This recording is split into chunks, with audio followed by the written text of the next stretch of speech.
Olá, professores e professoras da Rede Estadual de Ensino do Estado de São Paulo. Estamos iniciando aqui mais uma etapa do Programa de Recuperação e Aprofundamento proposto pela SEDUC. Meu nome é Cláudio Roberto de Araújo, sou formado em Letras pela Unesp e também em Pedagogia, e trabalho atualmente na Escola Estadual Diva Figueiredo da Silveira, na cidade de Paraguaçu Paulista, na Diretoria de Ensino de Assis. Vou fazer uma videodescrição. Eu sou moreno, tenho 1,70 m de altura, cabelos pretos com tons de grisalhos, olhos castanhos escuros, e atualmente estou vestindo uma camiseta vinho, meio bordô, ou algo assim, com algumas listinhas claras. No nosso bate-papo de hoje, nós vamos trabalhar com a sequência de atividades 3, do volume 1, do Caderno Aprender Sempre, da segunda série do ensino médio. Professor, é um prazer estar aqui novamente para bater esse papo com você, compartilhar experiências, compartilhar saberes tão importantes da nossa área. Então, eu peço, nesse momento, permissão para compartilhar com você o material que nós preparamos para esse momento.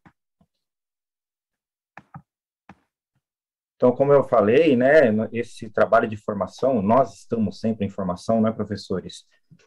Constantemente nos formando, em processo de aprendizado, E nesse programa de recuperação e aprofundamento, estamos aí trabalhando com o volume 1 do material Aprender Sempre.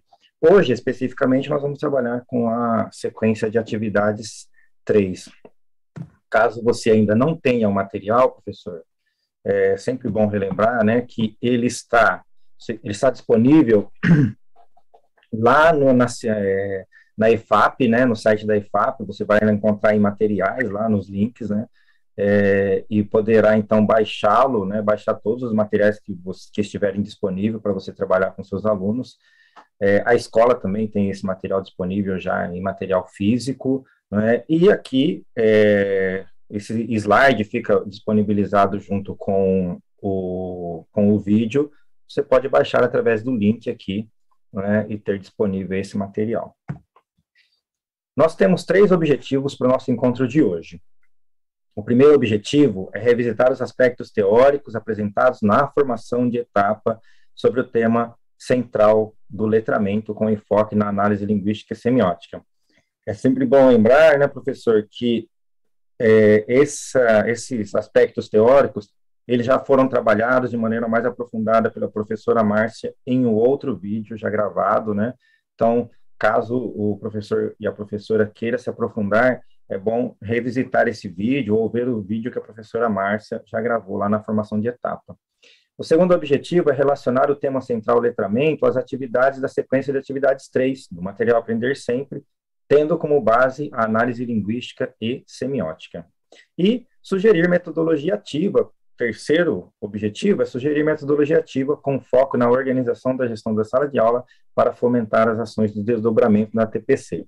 Esses 3 objetivos, nós desdobramos eles em 3 momentos, O primeiro momento, então, vai ser o primeiro objetivo, que é revisitar os aspectos teóricos. No segundo momento, nós vamos relacionar o tema central do letramento às atividades da sequência de atividades 3. O nosso foco é análise linguística e semiótica aqui nesse nosso bate-papo.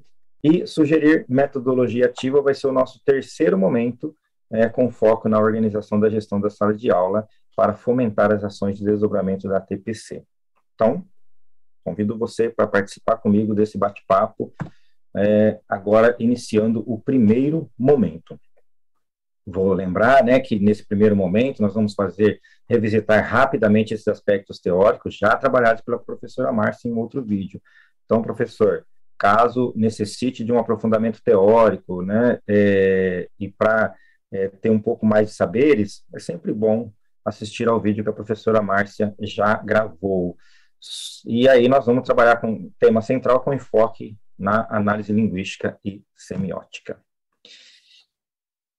Iniciamos, então, essa perspectiva, falando sobre a língua portuguesa numa perspectiva enunciativo-discursiva, Então, nesse primeiro momento, nós vamos falar sobre isso, essa perspectiva enunciativo-discursiva. Tendo em mente que a língua portuguesa, ela é feita de linguagem, e essa linguagem é uma prática social. Essa prática social onde os falantes se encontram, conversam, debatem, argumentam, não é? E onde a língua portuguesa se faz viva, que na prática social, tá? Essa mesma língua portuguesa, nessa perspectiva enunciativo-discursiva, é organizada em eixos, não é? E esses eixos que estruturam a língua portuguesa são a leitura, a produção de textos, a análise linguística e semiótica e a oralidade. Lembrando que nós já fizemos um vídeo, batemos um papo, né, sobre leitura, falamos também sobre produção de texto, agora vamos falar sobre análise linguística e semiótica, e num outro vídeo, mais para frente, falaremos sobre oralidade. Né? Esses eixos, né, que estruturam a língua portuguesa, eles dão base para as práticas de linguagem, onde os sujeitos inseridos em contextos historicamente, socio-historicamente, estão situados numa interação responsiva, né, nesse encontro que eu falei lá no início, né, em que os falantes se encontram, conversam, argumentam, estão ali, defendem ideias, e etc, etc, etc. Né? E nessa articulação dos eixos, né, os eixos, quando eles se articulam, eles promovem a aprendizagem com foco na formação integral do estudante. Né? Nós também estamos em constante evolução, em constante formação, estamos aprendendo constantemente com essa linguagem, né? Hoje, por exemplo, nós que já somos de uma outra geração, aprendemos muito com a linguagem da internet, né? Então, é sempre bom ter em mente que nessa articulação, né, das linguagens ou da língua portuguesa, todos nós estamos em constante formação aí, né? E aí, a partir disso, a gente começa, então, a ter o domínio dos usos da língua, em contextos interativos, na defesa de posicionamentos e para conhecer os usos da língua de forma consciente e reflexiva. Se nós usamos a língua portuguesa muitas vezes de modo instintivo, é o trabalho na escola, é o trabalho com a língua portuguesa, é o trabalho com a linguagem que faz com que a gente tenha consciência dessa língua de maneira reflexiva, e se aproprie dela e tenha mais competência para usá-la.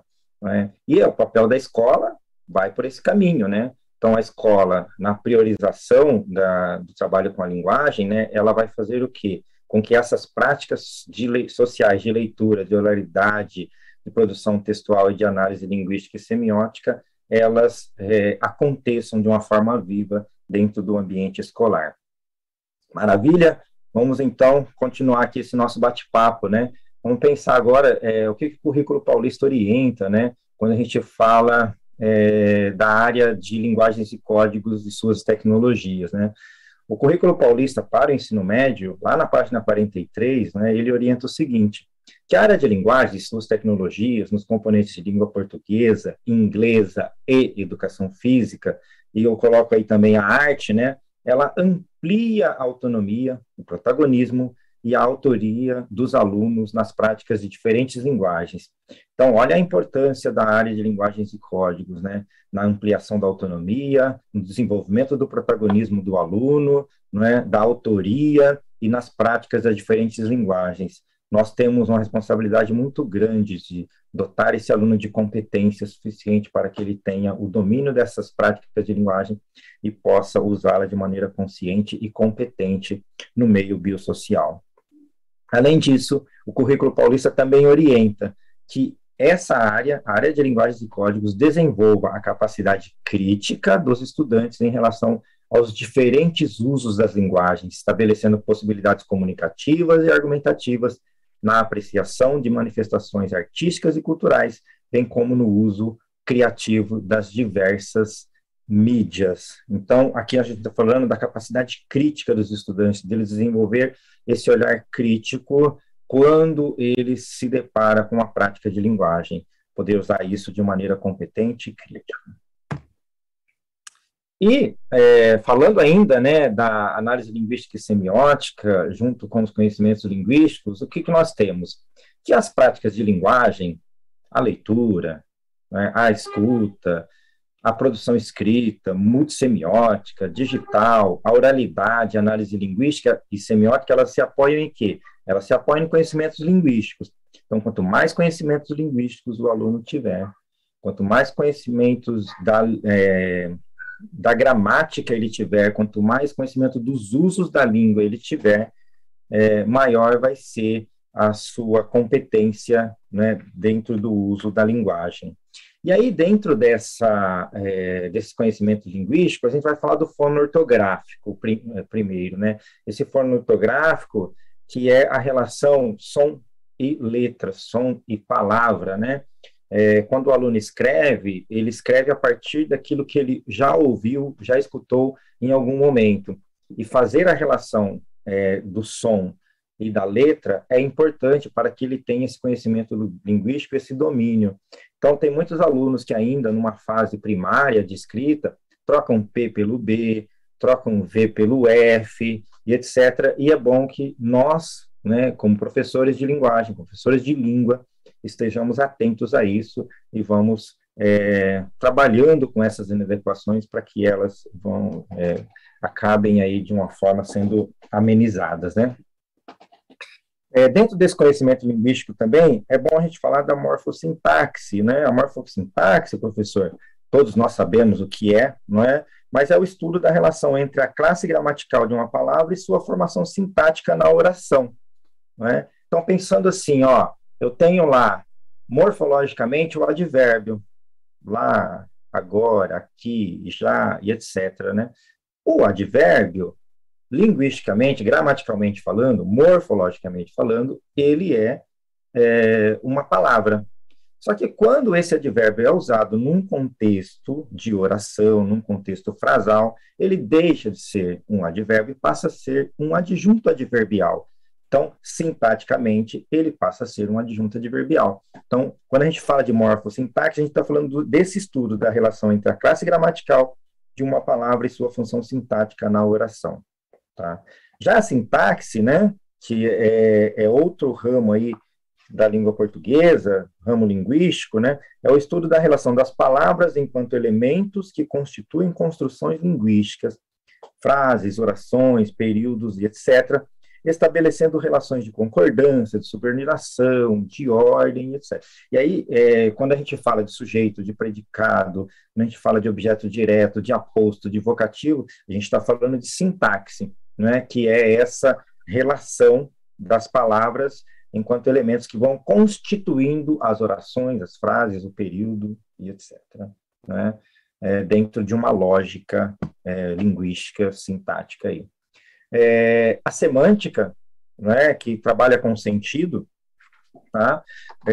Que aí nós estamos falando do estudo do significado, que é a relação entre o significante e o significado, né? As palavras, as frases, os símbolos, etc., que representam alguma coisa nesse meio biosocial na prática de linguagem, não é? Então, a semântica, quando a gente fala de semântica, a gente está falando de sentido, não é?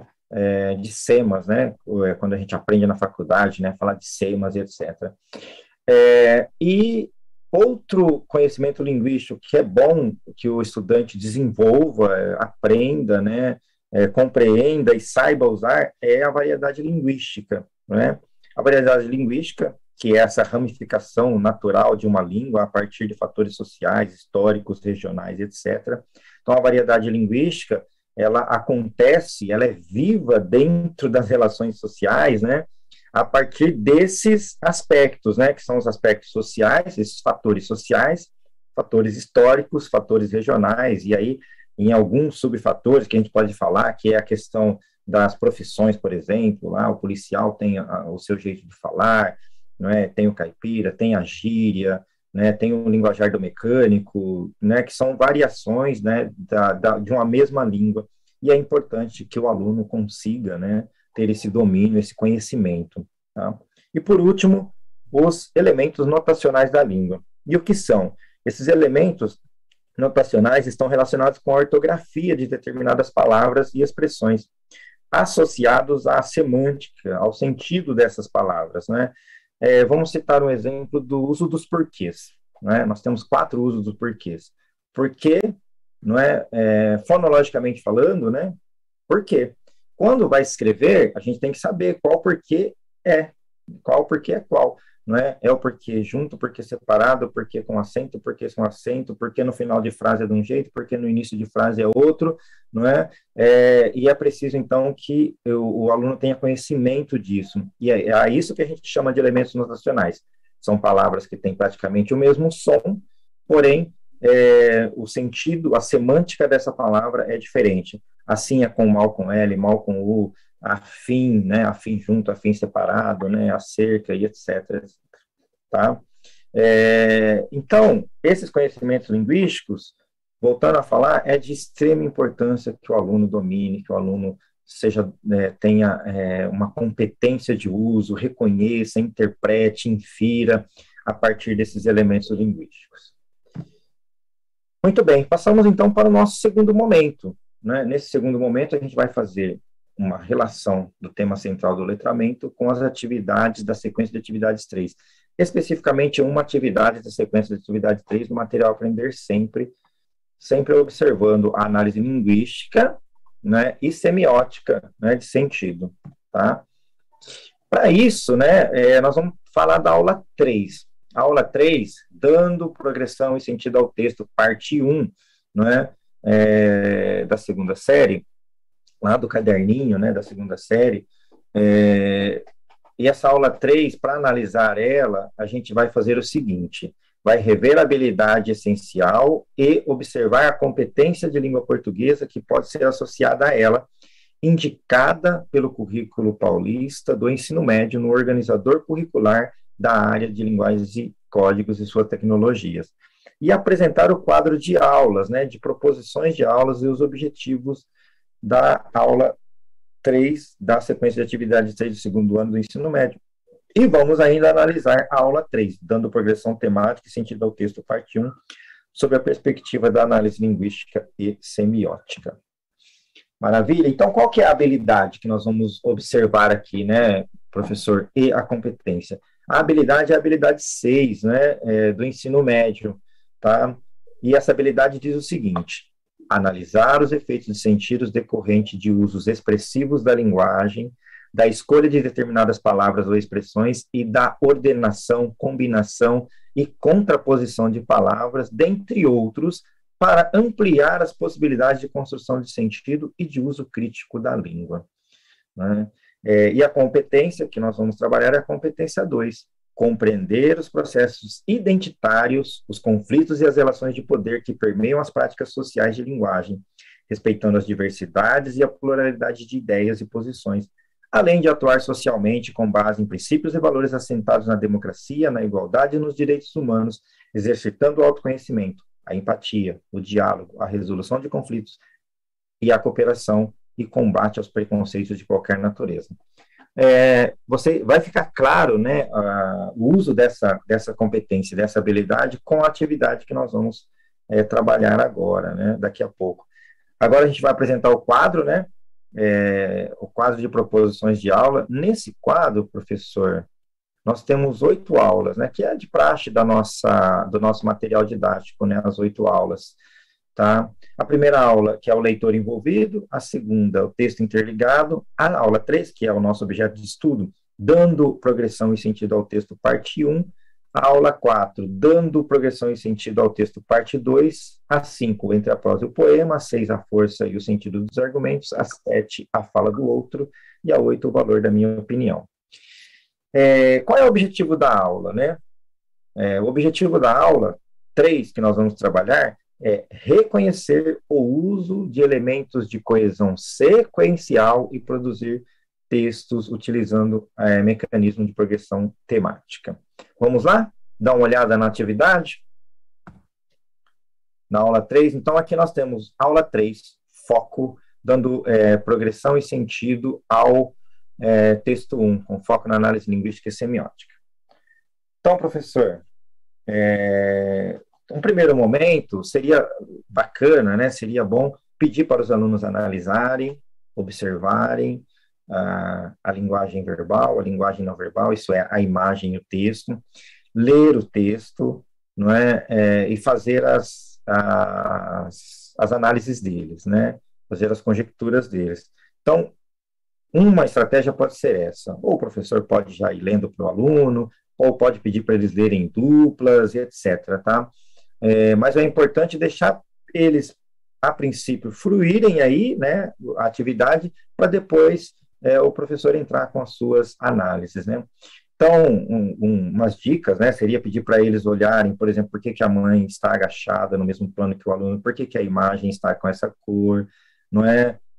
Dar uma olhada no texto, ler o texto com eles depois que eles lerem, né, para ver a compreensão, perguntar para os alunos se eles entenderam, se não entenderam, tudo isso que a gente faz já na aula, né, tá? E depois propor a resolução das questões que vem a seguir. Não é? Mas é importante fazer esse início, né, esse começo, para deixar o aluno entender por si só o que a atividade quer dizer. Não é? E aí, falando um pouco da atividade, né, o que ela pede no comando dela? Observe a situação das personagens no quadrinho abaixo e responda as questões na sequência. Quando ele fala a situação das personagens, creio eu, não sei se o professor pensa diferente, a professora pensa diferente, mas é o todo, né? São as falas, as posições corporais, tudo isso entra dentro é ótimo, né? Entra nessa relação que dá para ser feita, tá? E aí o filho olha para a mãe e diz: mãe, por que as pessoas falam tanto em preconceito?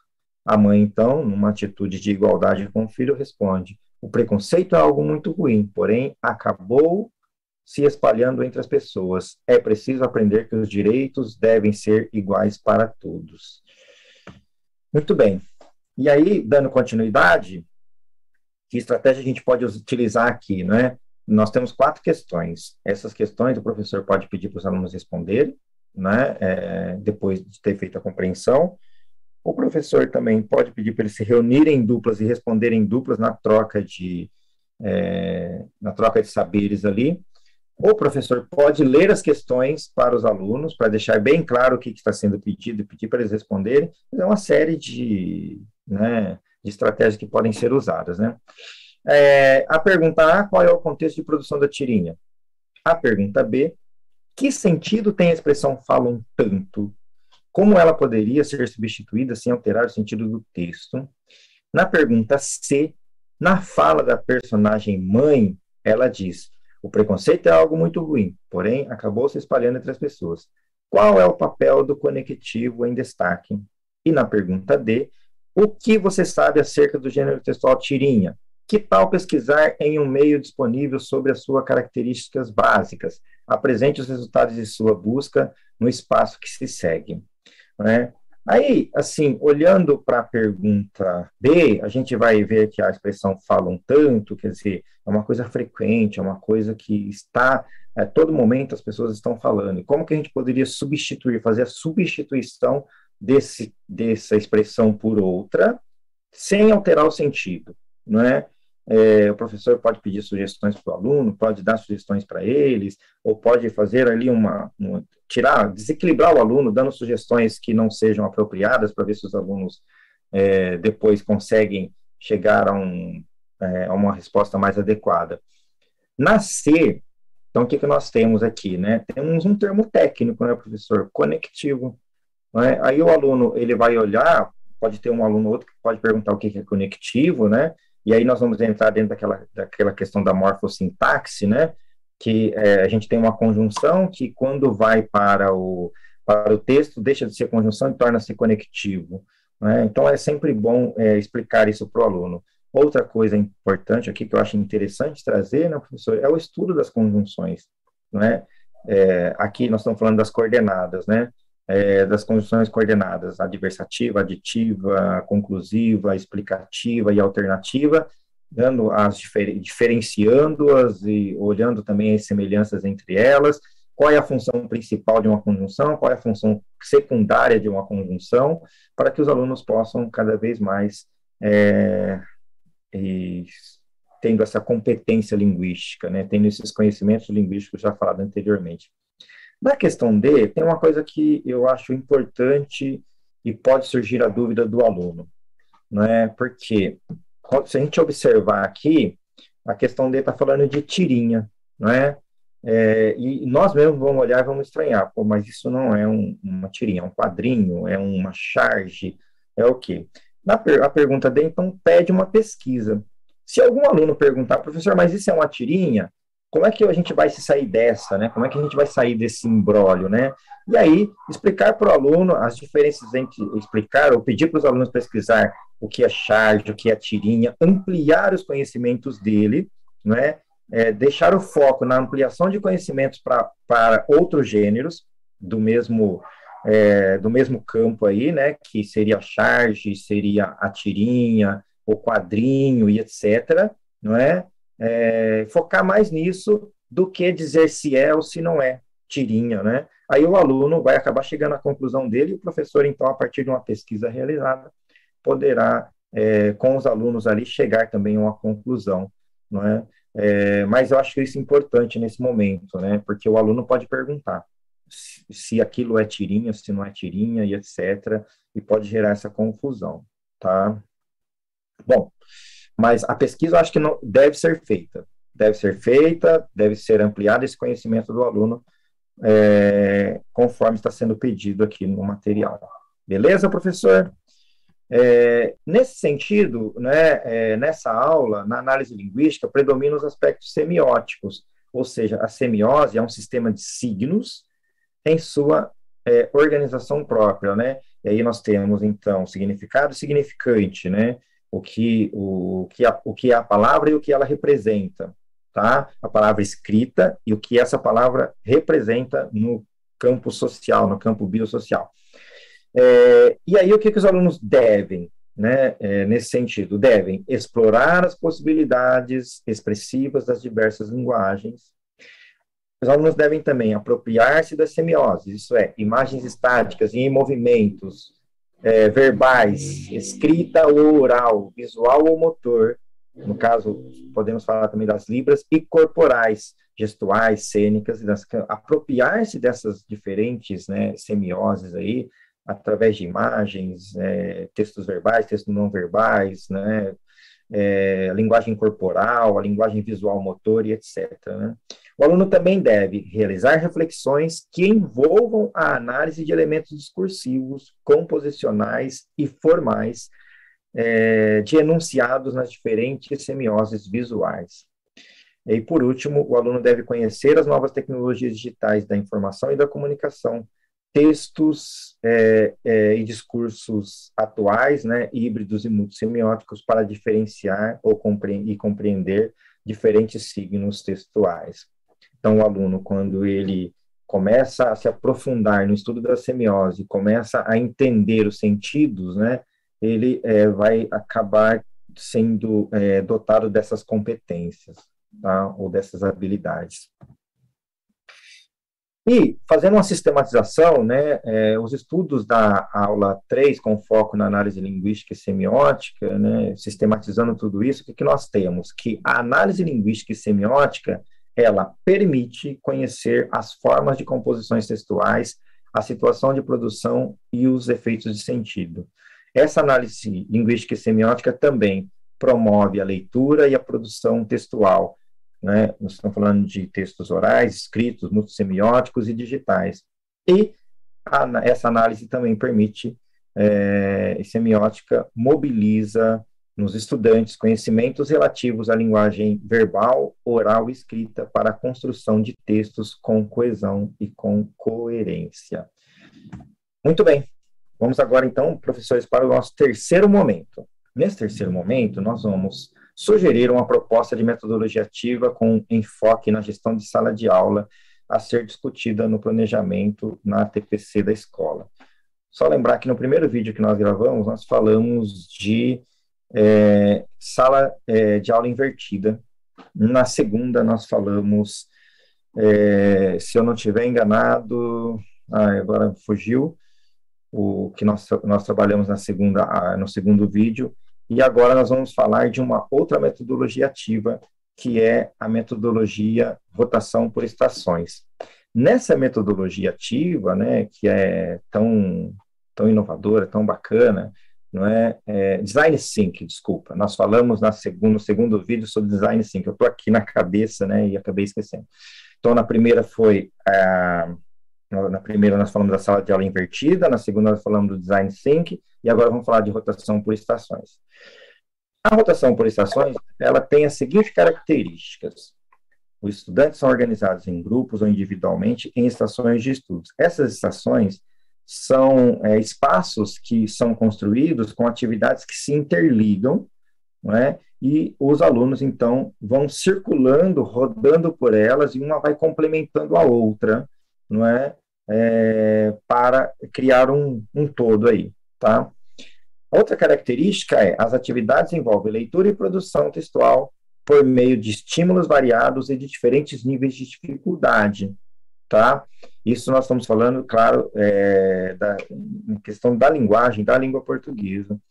E, por último, uma das características também da rotação por estações é a personalização do ensino, que requer a mediação do professor e o uso de recursos pedagógicos, didáticos e tecnológicos variados para o trabalho com o aluno.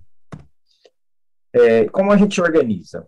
Não é? A organização das estações, ela pode se dar da seguinte forma: as estações podem ser 3 ou 4, com atividades diferenciadas, desafiadoras, que se complementam e podem ocorrer fora da sala de aula. Pode ser num laboratório de informática, num pátio, num jardim, numa quadra esportiva, pode ser em espaços bem diferentes, mas que haja uma logística ali para que os alunos consigam circular por entre eles, né, e terminar a atividade, tá?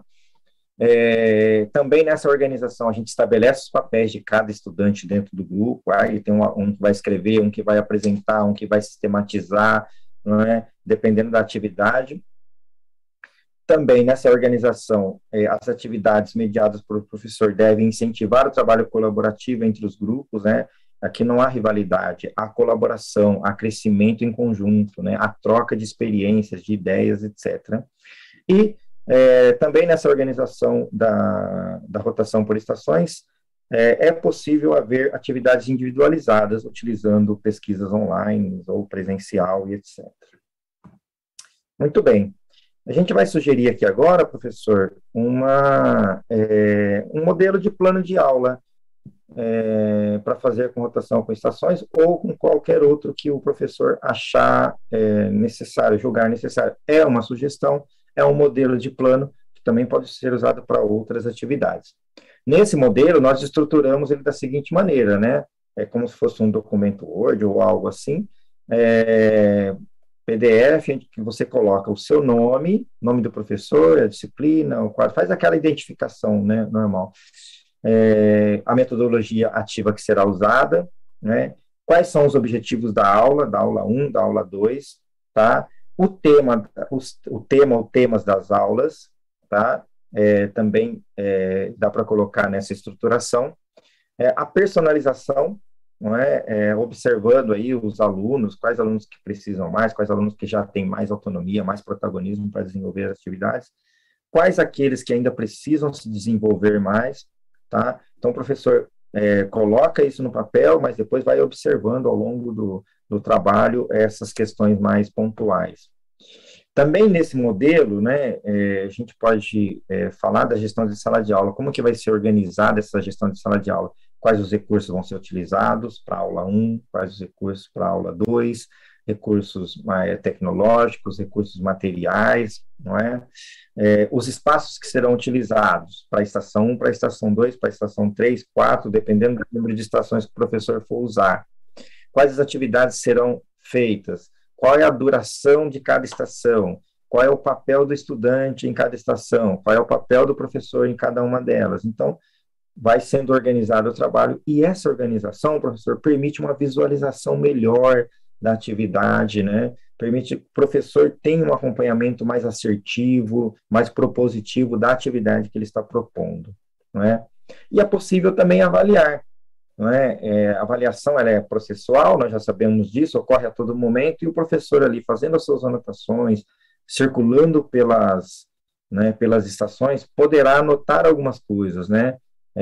E nessas anotações ele vai avaliando, então, o desenvolvimento dos alunos, observando aí os aspectos positivos, negativos. Ele pode depois fazer uma roda de conversa com os alunos para saber o que os alunos acharam da atividade, se ela valeu de alguma coisa, se ela foi boa, se ela foi positiva, se ela ajudou na aprendizagem ou não, tá?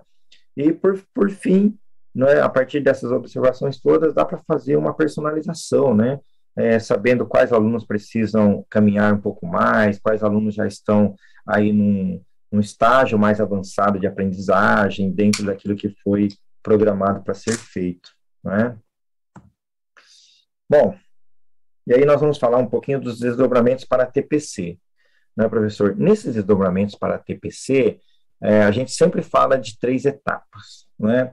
Na primeira etapa, reunir-se com seus pares para discutir as sugestões apresentadas nessa formação. Na segunda, ainda na primeira etapa, perdão, refletir de que maneira os conceitos relativos ao letramento e à análise linguística e semiótica podem contribuir para o planejamento da sequência de atividades 3. Numa segunda etapa, nesse desdobramento da TPC, né, selecionar as aulas da sequência de atividades 3 que atendam às habilidades necessárias para serem retomadas com seus estudantes. Analisar a possibilidade de uso da metodologia rotação por estações para os anos finais, articulando-a aos processos de leitura e escrita de forma interativa, tendo os estudantes como centro da aprendizagem. É sempre bom lembrar, né, professor, tudo que a gente traz aqui são sugestões para que você reflita, para que você compreenda, para que você possa desdobrar aí na sua escola, não é, de uma forma assertiva. E como são sugestões, é passível ou não de ser aplicadas na sua escola, porque quem conhece a turma é você, você sabe o perfil de cada aluno que tem, o perfil dos alunos da sua escola, então, você sabe se dá para aplicar, se dá para aplicar em partes, se dá para fazer adaptações e etc. Numa terceira etapa, lá no desdobramento para a TPC, nós vamos elaborar o planejamento na TPC, a sugestão, né, elaborar o planejamento na TPC, observando se as sugestões acerca do trabalho com as habilidades essenciais e os seus respectivos objetos de conhecimento possibilitam fortalecer a transversalidade da leitura e da escrita, sempre promovendo a interação e a integração entre estudantes, professores e vice-versa, tá? E aí, a gente chega ao momento em que a gente vai fazer a sistematização do nosso encontro. Nessa sistematização, professor, a gente retoma algumas coisas, né, falando que o que nós vimos aqui, não é produto de um estudo, é produto de um trabalho que a gente faz para tentar ajudá-lo nas dificuldades do dia a dia da sala de aula, a trazer opções de didática, de pedagogia, de estudos para que o seu trabalho seja mais facilitado, não é? E ajude você a desenvolver melhor o seu trabalho, tá? Então, são situações que podem ou não ser utilizadas, mas que a gente pede para que vocês contribuam, observem, olha, assistam os vídeos para ter esse olhar mais crítico sobre se dá ou se não dá para fazer, se dá ou não dá para desenvolver essas sugestões em sala de aula, tá? E nesse encontro, nós vimos o que, então? Nós revisitamos aspectos teóricos apresentados na formação de etapas sobre o tema central do letramento, com enfoque na análise linguística e semiótica. Depois, relacionamos o tema central do letramento com as atividades da sequência de atividades 3 do material Aprender Sempre, tendo como base a análise linguística e semiótica. E, por último, sugerimos metodologia ativa com foco na organização da gestão da sala de aula para fomentar as ações do desdobramento na ATPC. Certinho, professor? Certinho, professora? Essas são as nossas referências, aquilo que nós usamos como fonte de estudo para desenvolver esse material para vocês, essas reflexões, né? Então, a gente espera que tenha sido bastante proveitoso. Eu vou pedir aqui permissão para descompartilhar aqui o material, para a gente se despedir, né? Eu queria muito agradecê-los, mais uma vez, por prestigiar o nosso trabalho, prestigiar o trabalho que a SEDUC tem feito nessa promoção de sugestões de atividades, nessas reflexões que a gente está fazendo para vocês. Muito obrigado mesmo por estarem aqui com a gente. Um abraço e até a próxima, se Deus quiser. Valeu.